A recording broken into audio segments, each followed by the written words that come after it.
Ako po, kabibig, parang nanganganib talaga ang buhay ni Senator Amy Marcos.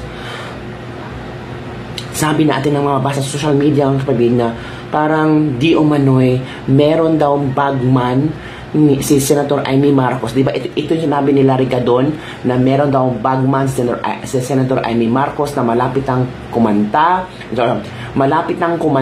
ang iyong bagman dyan sa Ilocos, yung mga DPWH project na yan. Yan ang sinasabi ni Presidential Advisor on Poverty Alleviation, Larry Gadon. Sinabi mayroong umanong bagman si Senator Amy Marcos para sa mga proyekto ng DPWH rehiyon ng Ilocos. Dagdag pa ni Gadon, naging campaign donor daw ng senadora ang mag-asawang Curly at Sara Diskaya. Ani pa ni Gadon, kung galit ka sa kapatid mo, dapat ay ipaglihim nyo na lang sa iyong pamilya. Huwag mong idamay ang mga Pilipino. Huwag mong idamay ang Pilipinas. Yun ang sinabi ni Gadon. So ito yung kabibiga, ito yung video na kung saan sinabi ni Gadon na malapit ng kumanta ang yung bagman dyan sa Ilocos, yung mga DPWH project ni Senator Amy Marcos. Another issue na naman to kabibig, na di umano'y corrupt si Senator Amy Marcos, na di umano'y nanganakaw ng pera si Senator Amy Marcos. Naku, kung totoo ba yan? Si BBM nanakaw ng 100 billion insertions. Si Senator Amy Marcos nanakaw ng pera at kakanta daw ang bagman. Nako, kabibig. Kayo nang bahalang humusga. O panoorin nyo muna ang video at comment down below. Sabi nila, delikado talaga ang buhay ni Senator Amy Marcos. Baka ipakulong ito ni BBM. Pero sabi naman ni Anthony Claire Castro sa kanyang press con ay bahala daw ang DOJ at Ombudsman kung ano ang gagawin nila kay Senator Amy Marcos. Wala daw sa isip ni BBM kung ano ang or pakakasuhan ba niya ang kanyang kapatid. Basahin, panoorin muna ang video ni Gadon. Sana napunta ang utak mo, Amy.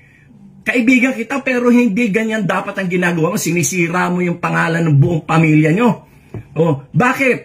Kasi meron ka nahuhulinigan na yung iyong bagman dyan sa DPWH ay malapit na raw kumanta. Sa aking pagkakaalam sa mga media circle ay malapit na kumanta yung iyong bagman dyan sa Ilocos, yung mga DPWH projects na yan.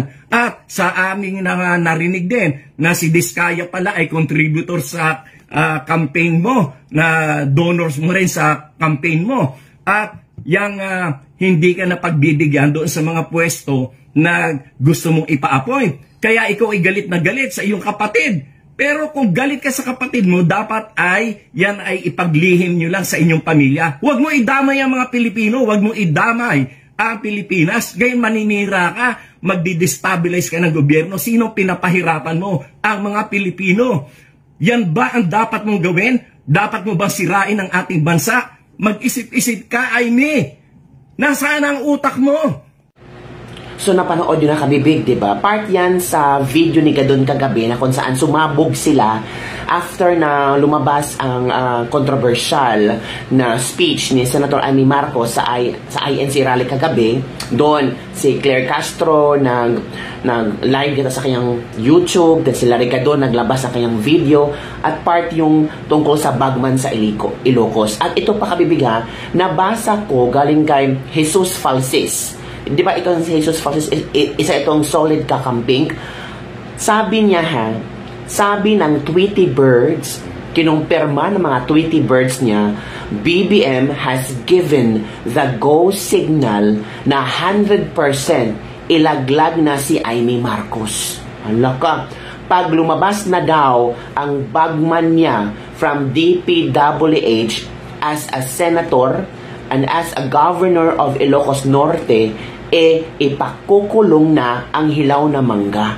Laglaga na ito. Then, popcorn ang nilagay ni Jesus Francis. So, kung totoo ito, kasi konektado siya sa statement ni Larry Gadon Bagman, lalabas na ang bagman, kakanta na ang bagman. Ngayon, yung araw na to, sinabi ni Jesus Francis na kinumpirma sa kanyang mga Tweety Birds na si BBM talaga ang nagbigay ng go signal, 100% go signal, na ilaglag na si Senator Amy, na ipakukulong na si Senator Amy, na papalabasin na at dapat nang magsalita ang bagman daw di umano ni Senator Amy para ilaglag si Senator Amy. Naku po, away na magkapatid. Away na magkapatid kung saan apektado ang Pilipinas. Akala nila, away lang ito na magkapatid na ang Pilipina ay walang pakialam, pero may pakialam tayo kasi pera ng taong bayan ang pinag-uusapan nila. Pera ng taong bayan ang ninanakaw di umano nila. And in fact, kabibig nag-post ngayon si Senator Amy Marcos sa kanyang Facebook fan page na medyo related din sa istorya tungkol sa sa Ilocos Norte. Sabi kasi dito ni Senator Amy Marcos na nakatanggap siya ng, I don't know kung sino nagbigay sa kanya. Ito kabibig yan. To all members, LNP Ilocos Norte Chapter, subject notice of emergency meeting, you're hereby urgently requested to attend an emergency meeting of the LNP Ilocos Norte Chapter scheduled as follows, November 19, bukas, 3 p.m., Bacara Municipal Hall. Ayan, kabibig Your immediate presence and full participation are critically important.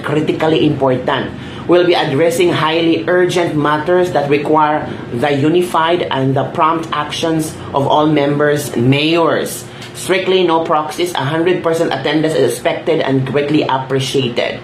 Thank you. Yan kabibig Tapos sabi ni Senator Amy Marcos ang aking mga minamahal na Ilocano, ngayon pa lamang ay nauunawaan ko na kung may mga gagawin kayo para hindi kayo mapag-initan.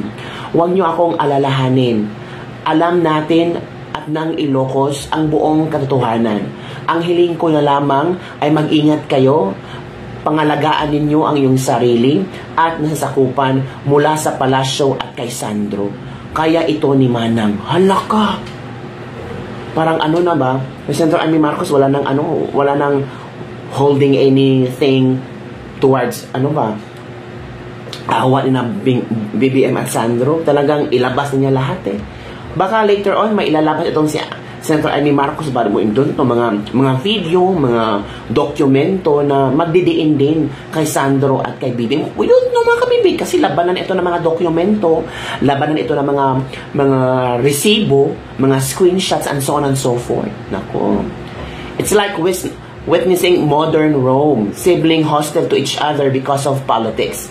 Saludo ang taong bayan sa katapangan mo at pagkiling sa tama, Senator Amy Marcos. Mabuhay po kayo, Senator Amy Marcos. Ito pa Ito naman ang komento ng mga ilang netizen hinggil sa pinasabog ni Jesus Falacis na 100% na daw nagbigay na ng go signal si BBM na sige, ikulong nyo si Amy. Ito na dapat lang kasamaan versus kadiliman realness. BBM is lesser evil this time. He should stand for himself. Sadly, wala pa rin nakukulong. Kasi Sara at Corley Vizcaya man lang ang unang installment. Wow! Ito na. Is he thinking of declaring martial law? I'm nervous considering all these threats of forces. Naku. Makabibig yan. Nakabibig Yan ang ilang komento ng mga netizen after nabasa. Ang tawag dito, ang Tweety Birds confirms BBM has given the go signal na 100% ilaglag na si Senator Amy Marcos. Pag lumabas na daw ang bagman ni Senator Amy Marcos daw di umano sa DPWH nung siya ay as senator and as governor sa Ilocos Norte, ipakukulong na ni Senator Amy ni BBM. Nako, yan na. Yun na ang sinasabi nating labanan ng ebidensya, labanan ng resibo, labanan ng dokumento, at depende na sa taong bayan kung sino ang paniniwalaan nila. Diba mga kabibig? So, sana we're praying na kung ano man mangyayari, they will be thinking about the Filipino people. They will be thinking about kung ano ang maging reaction, kung ano ang maging epekto nito sa ekonomiya, sa bansa natin, at sa mga taong naghihikaos na hindi namin kailangan ng drama. Kailangan namin ng katotohanan, accountability and transparency. Kung totoo man ang sinabi ni Senator Amy Marcos na adiktos ang kanyang kapatid, ano bang gagawin ng ibang mga politiko ng kabinete? Takot kayo? Tahimik lang kayo? Diba? Isipin nyo naman kami, mga taong naghihirap ngayon. Yun lang kabibig. Don't forget to like, subscribe, and share this video para sa mga latest trending news na ating pag-usap-usapan. Grabe. As in, pati itong si Larry Gadon As in, pasabog din si Larry Gadon, mga kabibing. Ito pala ang komento na iba tungkol sa pasabog ni Larry Gadon. Malaki siguro ang bayad kay Gadon. Who let the dog out? Dismantle ay disbarred pala. Ito pa. Boss, bayad ka ba? From Wenso Soberano. Very good, sir. Sige, banatan mo si Aimee. How much is that doggy in the window? Ito pa. Hadlock na sila, sir. Yan ang rapat kay Mangga. O, yan pa. Hoy, relax lang, sir. Gadon. Baka babalik yung mga sinasabi mo. Ikaw ang unang mamalas. Nako. Yan, mga kabibig. So, umiyak na si Gadon. Sabi sa'yo, panapanahon lang yan. Halak. Nako. So, sana, bago matapos ang 2025, may makulong na. Ang problema ko sa Senator Aimee ay pakukulong. Diversion of issues. Hindi pa nga natapos ang flood control, baka maging topic ngayon si Senator Aimee Marcos. Kasi alam kong hindi nila tatatanan si Senator Aimee Marcos. Baka sabihin na dapat yung Senator Aimee Marcos managot sa kanyang ginawa paglaglag kay BBM. Kasi sinabi sila, Marcos, may emergency meeting bukas ang mga mayors. Naku po. Nung